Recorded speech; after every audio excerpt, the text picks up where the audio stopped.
Good evening, everybody, and welcome to another edition of the Sports Exchange. My name is Scott Morgan, off the Motor City Madmouth. Good crew tonight. Very good crew. We got to the right, Candy Ebling. Welcome back to the big show. Thanks, Scott. Glad to be here and glad to be on the panelists that we have collected tonight. Oh yeah, we'll definitely bring her up last because I got news for you. She's one of my favorite people too. But the guy that started the Sports Exchange with many years ago, back in the '80s, George Eichhorn, we get to keep this puppy going, don't we? Oh, yes, we do. Good to be on with not one but two lady sportscasters tonight. These two are as good as it gets. JB Ellis couldn't make it, no problem. My pretty pinch hitter, Jennifer Matthews Lewis, okay, known for Three Chicks in a Pod and Chicks and Salsa, is in the house. Welcome back, Jennifer. Thank you. It's a pleasure to be back. I appreciate the invite. Oh, we appreciate you just being on. All right, and with I that will said, say this: JB has a cute face, but I do have a prettier one.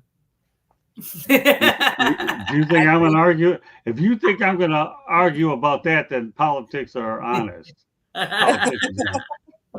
for all y'all picking up on that, no question, Jennifer has a pretty face. Of course, Candy and I met her in person just a few months back. So yeah. Pretty good hanging out in Charlotte. All right, well, I need you to come back so we can go back to cast iron waffles. I use that for special occasions. I'm sorry, repeat that again. I need you to come back so we can go back to cast iron waffles. I will only go there for special occasions. That was a good place. That really was. George, you can come too. Thank you. There you go. You should get them as a sponsor of your show. That place was really good. I have to admit. I had a dream about them last night, y'all. Wow. You have a dream about a waffle place? Man, I can only imagine what you're dreaming about. I was really hungry. Yeah. Okay, well, that's a pretty good place. I make no bones about it. All right, well, let's get to business here. We're going to talk about a guy who's having a little bit harder time dreaming these days, and I don't mean that in a very sarcastic way. I mean it in a very sincere way. Brett Favre, age 54, diagnosed with Parkinson's disease. You know what, Jennifer? I'll let you start off with this. What do you think of what just occurred to Brett Favre? As a human, I feel really bad for him. I really do. Because that's not a fun disease. We've seen it, the little just take the life out of very active people such as himself. I do hope he doesn't try to use it as an excuse for upcoming court cases, because that wouldn't be cool to take away from other people, because that wasn't affecting him when he did what he did. However, I do hope that he can get a speedy recovery. I know he really backed a company with concussions. I forgot what they were called, but I do hope, it sucks. Like, having any disease is no fun. Parkinson's, especially for somebody who's been as active as he has been his entire life, that's just no good at all. And my heart hurts for him. Okay. George? Yeah, I was quite surprised by the news. It's not the best thing you want to hear from anybody, let alone a famous person. You think about the career of Michael J. Fox and how it's affected him, and just curtailed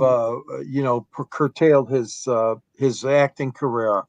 We got a guy in Detroit called Kirk Gibson, obviously the former Michigan State football star and Detroit Tigers and Los Angeles Dodger.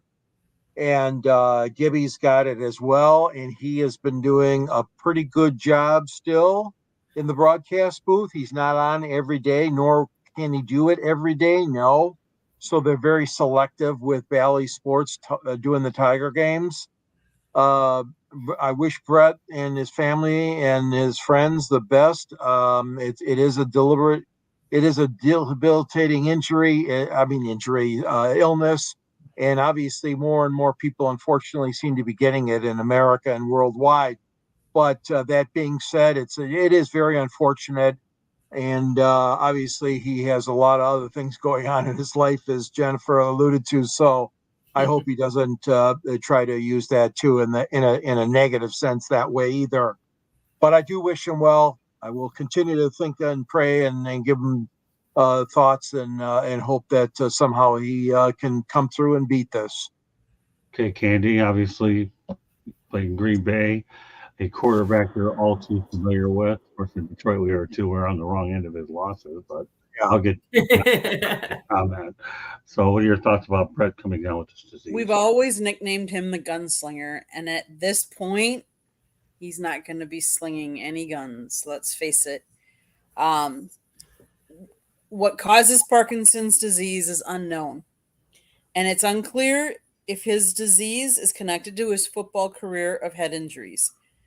With that being said, though, back in 2022, he said that he estimates he experienced thousands of concussions in his 2 decades in the NFL and before.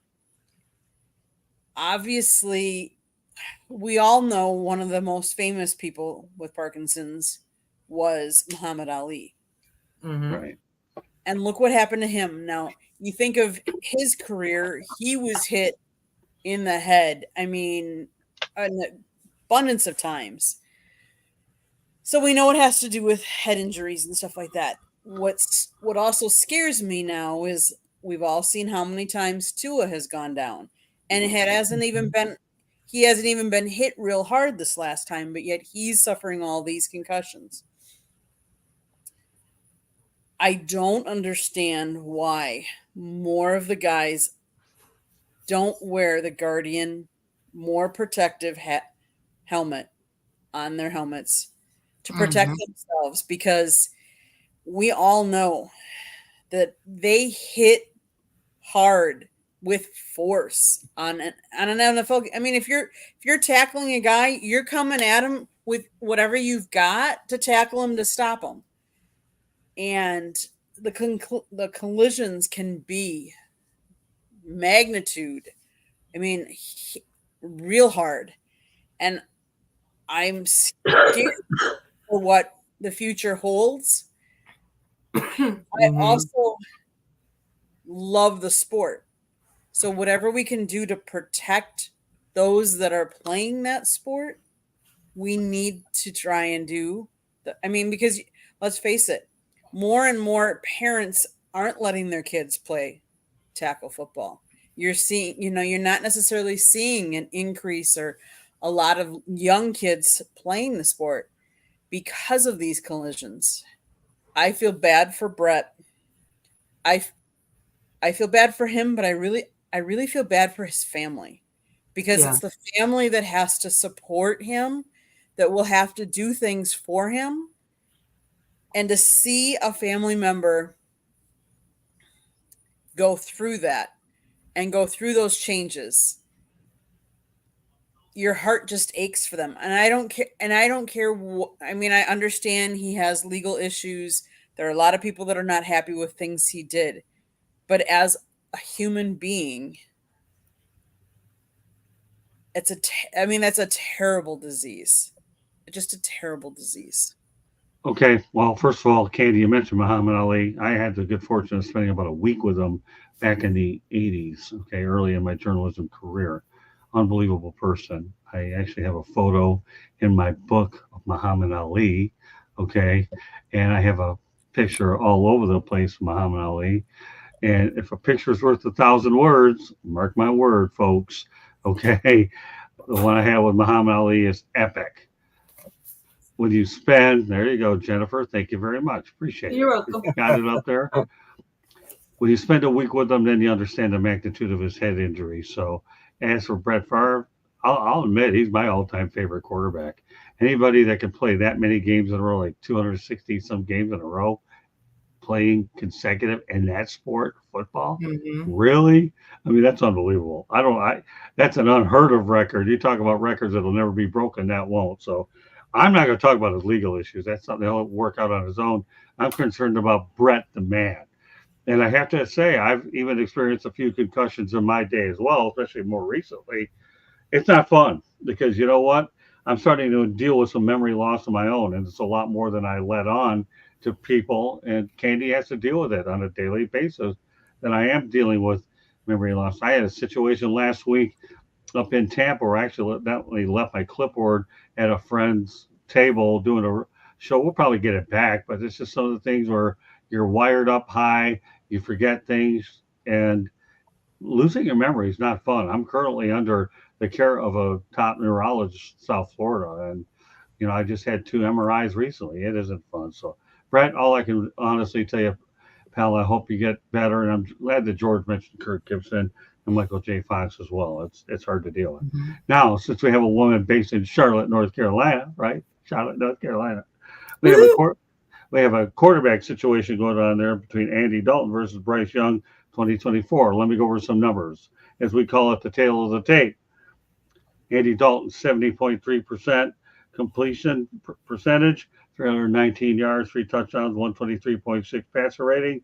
Bryce Young, 55.4% completion percentage, 245 yards, no touchdowns, 44.1, and he happens to be 2-16 in his first starts, while Andy Dalton is 1-0.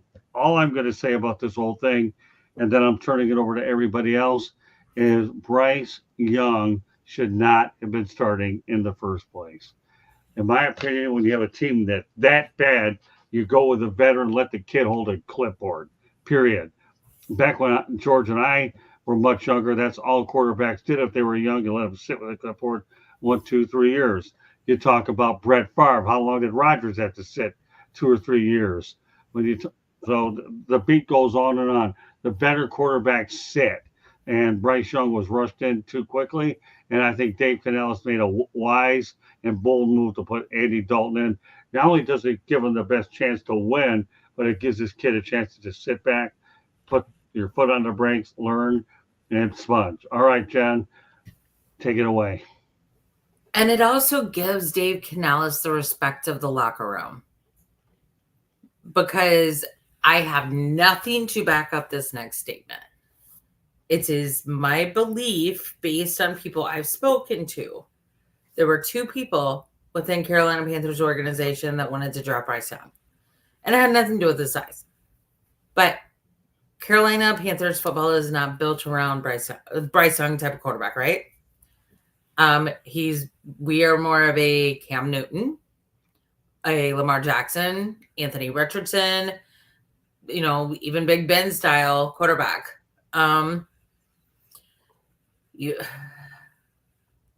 Dad and my father and I, y'all know I go to most of the Panthers home games.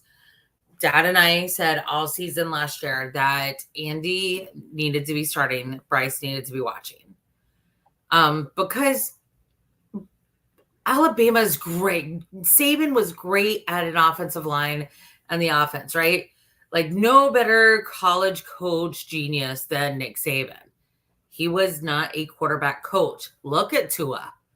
Look at Jalen Hurts. Look at Mac Jones. Like,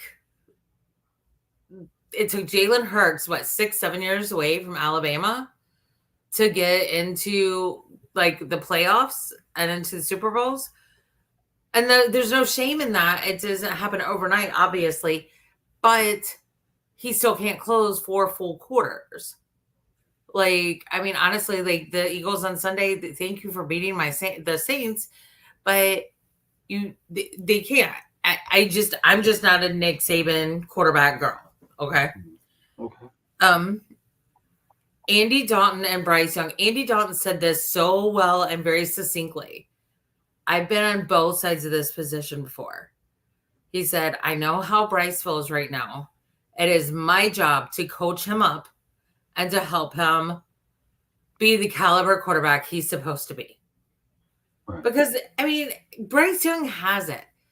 That being said, with the shenanigans that were going on at every level of the Carolina Panthers organization last year, so much so that a 30-minute article to read was written called Hunger Games, Carolina Panthers Styles by the Athletic. And it took several writers to write this article. So I understand why Bryce doesn't trust anyone in the Carolina Panthers organization. I get that. I understand why the offense this season is not trusting Bryce, because he apparently had an amazing training camp and preseason. Obviously they only played 1 or 2 snaps in preseason. And Canales has said that's on him. And it was. That was a bad decision on Dave Canales. But honestly, like, he needed to sit behind Andy. And I'm happy for Andy. And because he needed that game. He needed to rejuvenate his career and come back in and win solidly. And honestly, and rightfully so, what happens when you come in too cocky? You lose. And that's what the Raiders did. The Raiders came in way too cocky. And the refs kind of helped out a little bit, tried to a little bit, but it wasn't enough. And that's what happens when you're a good football team. You overcome bad officiating and you work together. So, yeah, Dave Canales, hats off to him. He did a great thing. I actually think, because I don't know if y'all know this, but after the Saints loss, he and David Tepper sat down. I think that was a call by Coach Canales. And I think it was his decision to sit Bryce down because I think David Tepper really wanted to keep Bryce as the starter. That's just my humble opinion because he can't be wrong on anything. But he was. And, you know, it's okay not to be perfect when you're coming out. Not Cam Newton, generational athlete. Generational. Not every player is going to come out a rookie and be a game changer like Cam. It's not going to happen. Patrick, generational player. Lamar, again, generational player. You're not going to get those every time.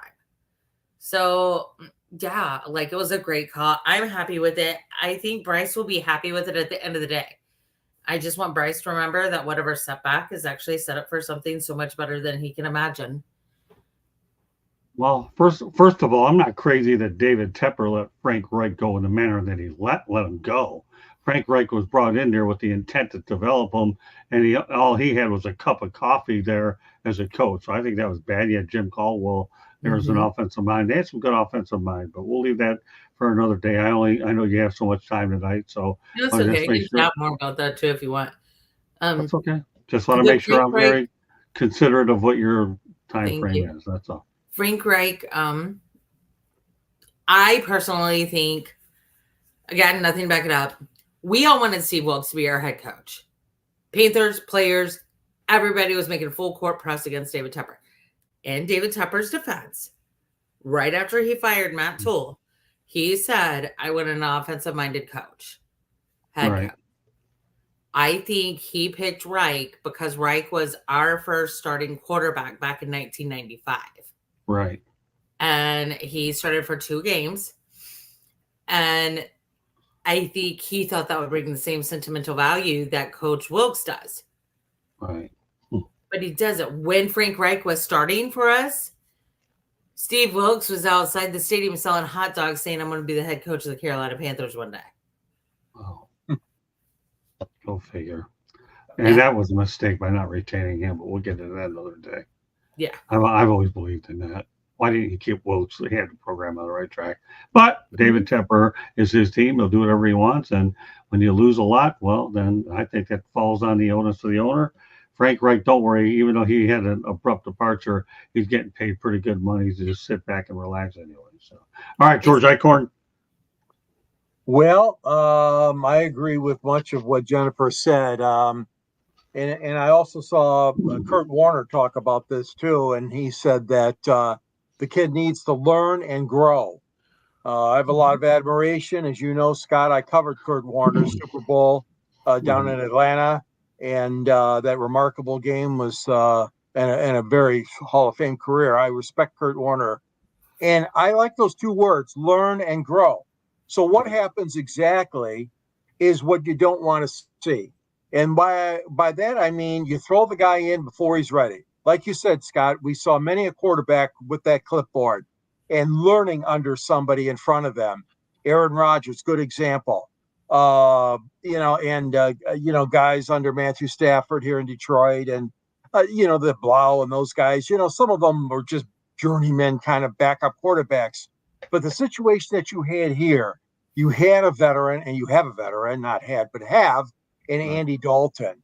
And, the fact of the matter is Bryce Young hasn't proven he's ready. You look at last year, 11 touchdowns, 10 interceptions. Look at this year. No touchdowns, 3 interceptions in the 2 games that he was in. But no, I don't think he's a first round bust. I don't think he's lost his opportunity forever. No, this is a long career we're talking about. And sometimes you just take a step back. You maybe get thrust into a situation before you were ready, but taking that step back and learning and growing, as Kurt Warner said, that's what Bryce Young has to do. There's a lot of football left. I know that's a cliche, but there's a lot. His career is hopefully going to be a lengthy one. And I would never give up on him at this age, never. And we saw it again in the 24 draft here in Detroit, where all these quarterbacks are being taken and thrust into these situations, some of them when they're not ready yet. JJ, of course, from Michigan, he's not even going to get the chance because he's out all year in Minnesota. But there's a lot of quarterbacks that are taken early. In the last several drafts, we see that. It's very commonplace. But the coaches and the teams and the owners got to realize that these guys still need learning. They still need to learn to play and win as a professional. And the NFL is not easy, as we all know. So my theory is, yes, I agree with this decision. And I think it'll help this kid out in years ahead. All right, Candy.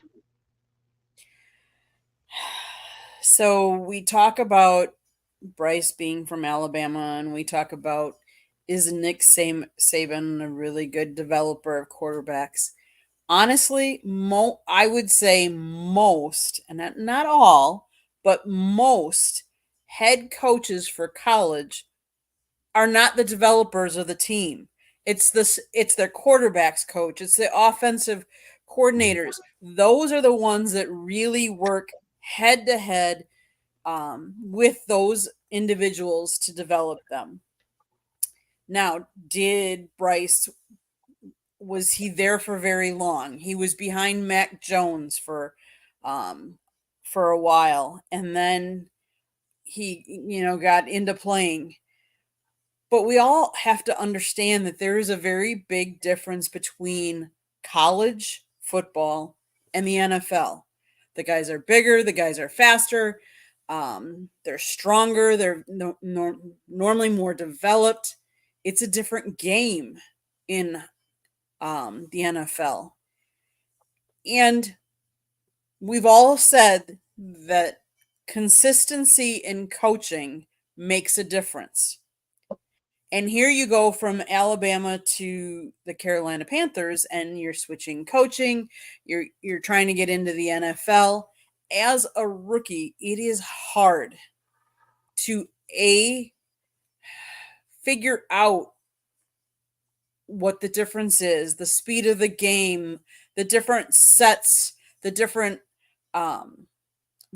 minds of the different teams that you're going against.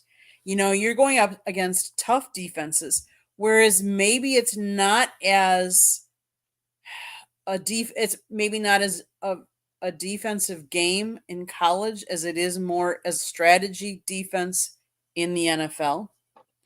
And so, yes, Green Bay has had success with sitting their rookies for a year or 2 years before they go in. So should Bryce have started? No. And I'm of the mindset, and it rarely is very successful. We've seen it only a couple of times. They need to sit. They need that time to adjust to the NFL and to the NFL players, the schemes, the sets, some of these coaches have very complicated offenses, and to run complicated offenses, it takes time. But so I'm glad that they sat him. Good for Andy Dalton. Here's your time to shine. Here's your time to, resurrect your career and see what you can do, and to show other teams what you can do, because let's face it, Bryce, they're not trading away Bryce. They're not giving up on him. they still think he's the future in their quarterback room. So where would that leave Andy in a year or two? Does he still want to play? Will he be a good backup? Because let's face it, injuries like Tua's happens. You need good backup quarterbacks to take over as well. So this is your time, Andy, to shine. Even if you can't be a starter in the league going forward, that you are a very good backup, because we do need those in the league as well. Okay, Jennifer, you had something you wanted to add on Dave Canales. Go ahead and add that. I thought it was a pretty interesting point that you brought up. So why don't you bring it out here for everybody can see, and then we'll get to our last topic of the night. Okay. Okay. Ahead, So Karen. what I was going to say is that Coach Canales kind of shot to fame because of of all the work he did with Geno Smith in Seattle, of the work he did with Baker Mayfield, of the work he did with a couple of USC Trojan quarterbacks. He's known to bring back and rejuvenate careers for the quarterbacks. We saw that with Baker last year. We saw that on Sunday with Andy Dalton. When is the last time? Andy Dalton is the first one to have 300 yards passing for a quarterback this season in a single game. Who would have thunk? Yeah. This is going to help Bryce, and it's going to help Andy also. And Andy is signed through. He has this year and next year on his contract still. So my hope is Bryce is behind him for this year and next year. Not to penalize him, but to help him. Well, I think that'll happen. A couple things I want to mention before we get to the last topic of the night. Justin Fields is probably the happiest man on the planet because he's with Pittsburgh. Okay, number two, I think Caleb Williams, this is my personal opinion, is going to be a bust, period. If you want to look at Jaden McDaniels, well, tell you what, I'm going to tell you right now, I think it wouldn't matter who's playing quarterback for Chicago. You could still throw the Statue of Liberty pass. It wouldn't matter. No, I don't think any Bears quarterbacks ever thrown for over 3,000 or 4,000 yards. Leave it at that. Caleb Williams a bust. Justin Fields, to me, is happy in Pittsburgh, and I'm happy because we still have time to talk about Sam Darnold, which was a good segue from what George Eichhorn said about J.J. McCarthy. Former Panthers quarterback Sam Darnold's fresh start in Minnesota has led to a 3-0. And with one important game at Green Bay against the Packers. All right, Jennifer, once upon a time there was a Sam Darnold sighting in Carolina, but he's up in Minnesota playing in that zillion-dollar dome. What are your thoughts about the fact that Kevin O'Connell got him straightened out, and Sammy is glad that he's up in the Great White North? So unfortunately for Sam, he was here under Matt Toole. However, Matt Toole did see a really good, I'm sorry, it's what I call him. It is what he did see the talent there. I always felt bad for Sam and Baker. Truly it did, and for Teddy Bridgewater. Especially from a man cam. But we're in our 10th starting quarterbacks in 6 years, guys. So let's face facts.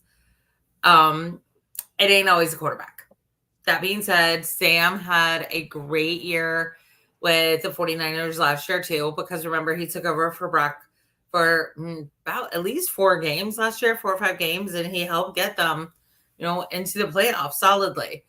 I'm excited for Sam. He deserves this rejuvenation.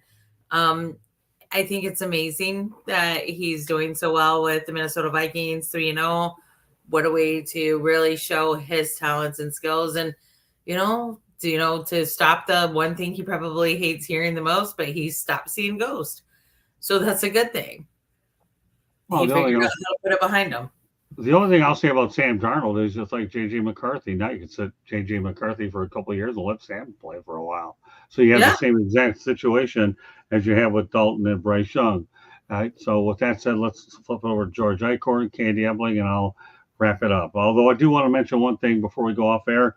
Did you see this coming? James Madison 70, North Carolina 50. Holy moly! But don't sell James Madison short, because they're 3-0 in the Sun Belt, and they played great football in the FCS before they ended up making the jump. So I didn't see it coming. Mac Brown must have been doing cartwheels. I'm sure he's calmed down a little bit, but just thought I'd mention it since I have a North Carolina girl on here. James Madison 70, North Carolina 50, and no, James Madison didn't come out of his grade to throw touchdown passes. All right. After that game, Scott, Mac Brown asked his players if they needed him to retire. Okay. I don't think that was appropriate. I love Mac Brown, but it was that whole, I told Katie last night, it was that whole guilt trip. Like your parents used to pull on you when you were a kid. Well, am I just not doing it good enough? Blah, blah, blah. Like, it was like, come on, Mac, you're better than that. So, I don't know. Stuff happens. All right, George Eichhorn, continue on forward with Sam Darnold. We'll turn over to Candy. Sam Darnold. Yes, yes. Well, 3 games and 3 victories. If you would have told me that they would be winning with Sam Darnold and they'd beat Houston and they'd beat San Francisco, and it seems like everybody beats the Giants these days, I would have told you you're crazy. But here we go. 8 touchdowns, 2 interceptions in those 3 games total. And, a rating of 119 against Houston, who many people expect to be going deep in the playoffs, of course, and San Francisco, also expected by many to be deep. So what you've done is established a winning attitude real fast in Minnesota. J.J. McCarthy, down for the count, injured. We heard all about that. Sam Darnold bounced around, never really had a great career yet, but boy, oh boy, I give him credit. He's doing fine and doing well. So I think there's a situation there. Yes, a little bit similarity, although, with Bryce Young, he's not injured per se like McCarthy was. But here you another example of a veteran stepping up and going and winning. So I give him a lot of credit. I mean, how long that can continue, I don't know. But getting out of the gate 3-0 in a very tough Central Division, as you guys know, with Detroit and with Green Bay and Chicago also, you're going to have it looks like it's going to be a lot of fun in the NFC Central this year if Darnold keeps this up. But hats off to him. He's doing great so far, and the Vikings are also. But we'll see what happens. A little team that I believe Candy's familiar with.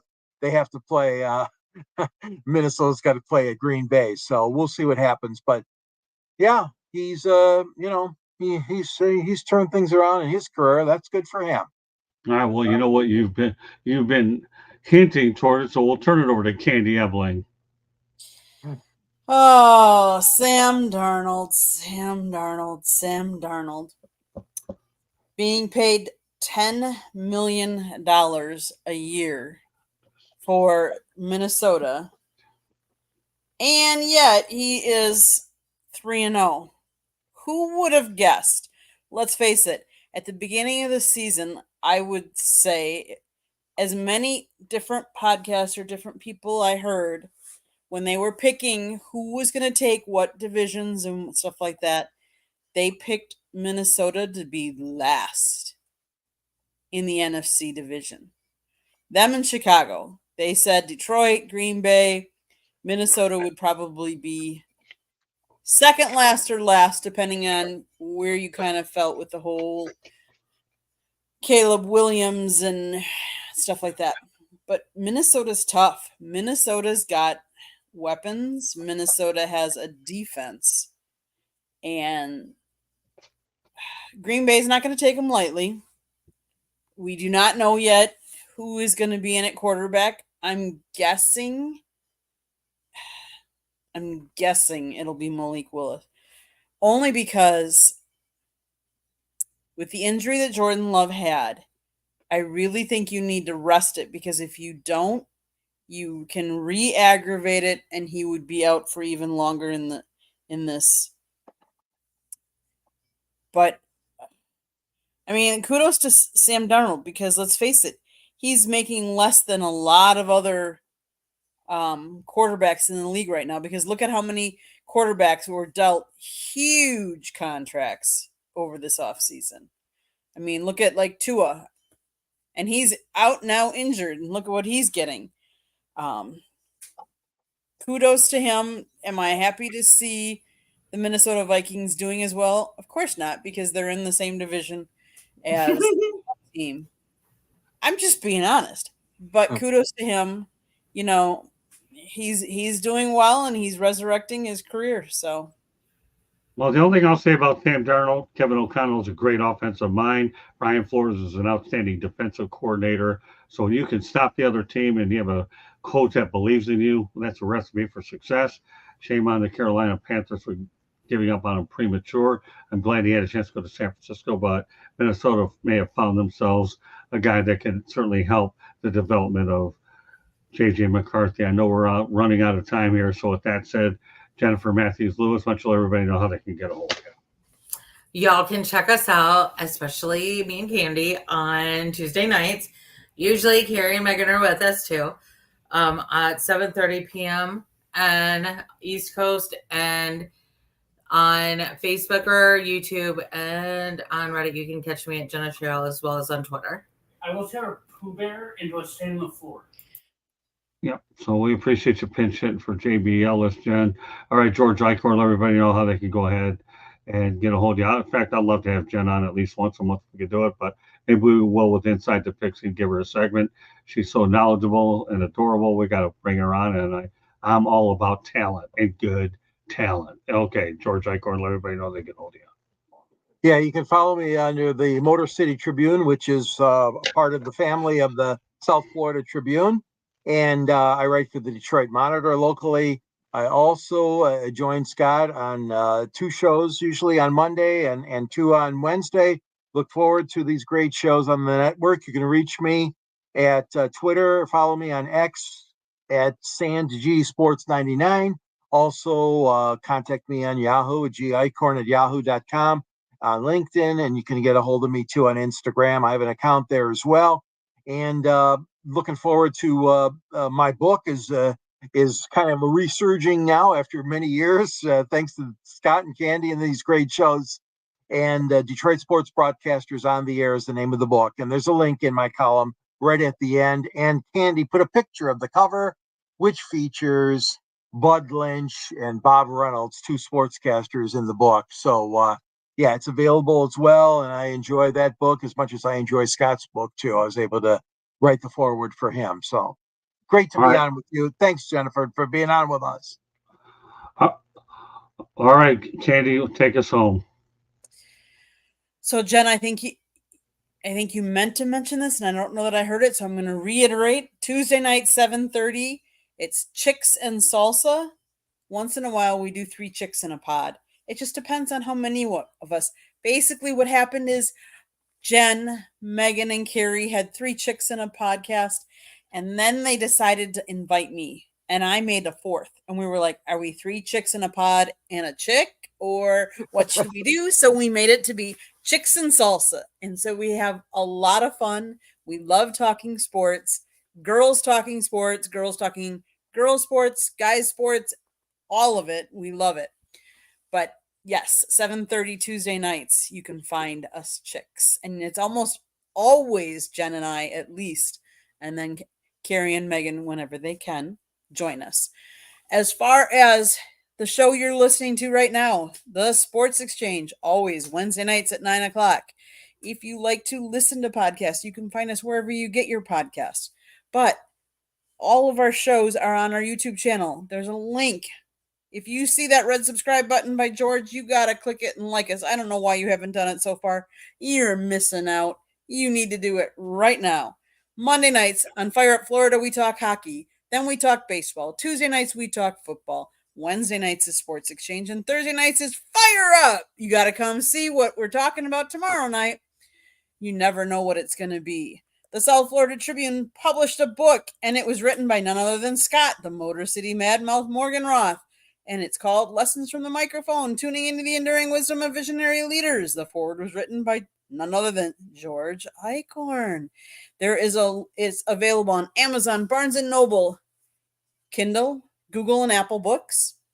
There's also a link on our website, www.southfloridatribune.com, for that book, for all of our merchandise store.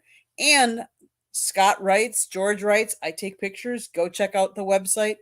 If you like college sports, it's down here in South Florida, all of the major schools send us content. The Jags, the Dolphins, and the Lions also send us their transcripts that we post up there. You got to go check us out. Check out our YouTube channel if you like the Miami Hurricanes. We have all kinds of interviews for that and stuff like that. Jen, I know you have to go. Thank you so much for filling in for us. We really appreciate you coming on tonight. Thank you for having me. Sorry, guys.